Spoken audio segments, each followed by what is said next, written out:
யாரு குதிரை பேரை நடத்தினது? குதிரை பேரை நடத்தினது யார் சொல்லுவா? லிஸ்ட் நான் சொல்றேன். பாஷ்யம் கம்பெனியுடைய ஓனர் புரோக்கர் வேலையை பார்த்தாப்ல. அடுத்தது ஓப்பனா சொல்லிடணும்ல யார் யாரெல்லாம் தலைவருக்கு எதிராக சூழ்ச்சி செஞ்சாங்கன்னு. பாஷ்யம் கம்பெனியுடைய ஓனர் ரியல் எஸ்டேட் வேலையை பார்க்காம ஆட்சி மாற்றத்துக்கு இங்க உட்கார்ந்துக்கிட்டு கவர்னரோட சேர்ந்து உட்கார்ந்துட்டு சேர்ந்தது ஒரு கம்பெனியோட நிறுவனர். அதோட சேர்ந்து திரு உதயநிதி அவர்கள், அதோட சேர்ந்து திரு இபிஎஸ் பழனிசாமி, முன்னாள் முதலமைச்சர் பழனிசாமி மகன் திரு மிதுன் அவர்கள். அதனாலதான் இந்த ஃபேக்ஷன் உடைஞ்சிச்சு. அதிமுக வெளியே வந்தாங்களே திரு சிவிஎஸ் சண்முகம் அண்ணன், புரட்சி தலைவி அவர்கள் எதற்காக கட்சியை உருவாக்கினார்? புரட்சி தலைவி அவர்கள் எதற்காக கட்சியை உருவாக்கினார்? இந்த திமுக சீய கட்சியை ஒழிக்க.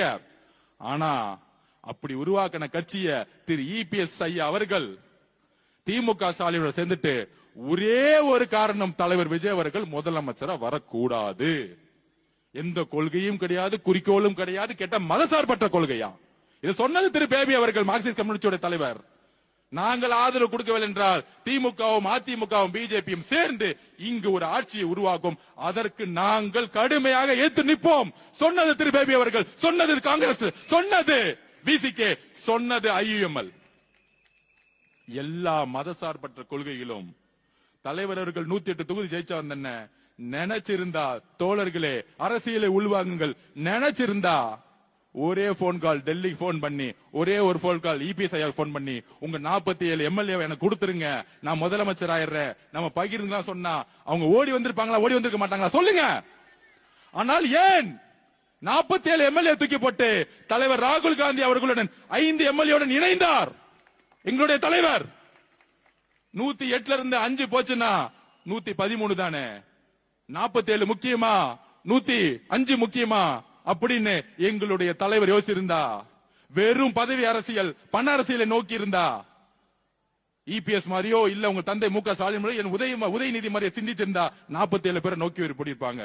ஆனால் எங்களுடைய தலைவர் விஜய் அவர்கள் யோசித்து மதசார்பற்ற கொள்கையில், சமூக நீதி கொள்கையில் நான் உறுதியாக இருந்து இஸ்லாமிய சகோதரர்களும் கிறிஸ்தவ சகோதரர்களும் என்னை தேர்ந்தெடுத்தார்கள். நான் கொள்கையில் இருந்து விலக மாட்டேன்.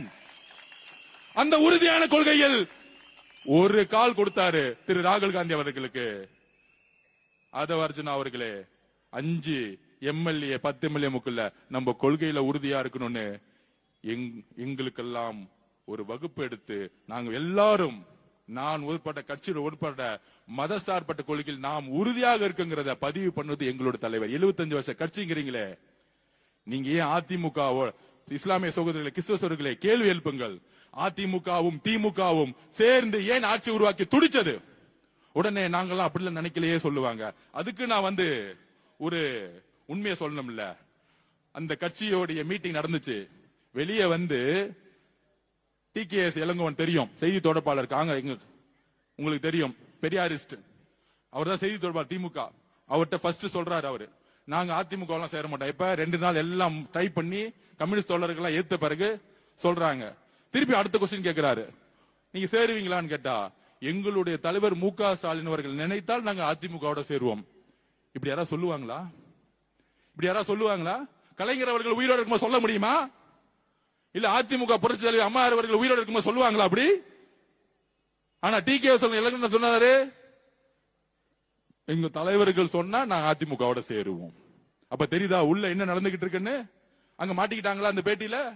அப்ப எல்லாம் ட்ரை பண்ணி கம்யூனிஸ்ட் தோழர்களும் இஸ்லாமிய சகோதரர்களும் நம்மளுடைய திருமாவளவனும் எதிர்த்த ஒரு காரணத்தினால் அதை வாபஸ் வாங்க பார்த்தாங்க. வாபஸ் வாங்கிட்டாங்க. நடக்காது. ஏன்னா அவங்களுக்கு பெரும்பான்மை இல்ல. எல்லாரும் ஒண்ணுன்னா 113 114 சரிசமமா நிக்குது. அரசியல் இதுதான். ஆனால் திரு ராகுல் காந்தி அவர்கள் நம்மளுடைய தலைவரை முதலமைச்சராக உறுதியா நின்னு, கம்யூனிஸ்ட் தலைவர்களும் நின்னு, அண்ணன் திருமானம் நின்னு, ஐஎம்எல் இஸ்லாமிய சகோதரர்களும் நின்னு, இன்றைக்கு உண்மையான மதசார்பற்ற கொள்கை கொண்ட தலைவர்களை தமிழ்நாடு உருவாக்கி இருக்கிறது.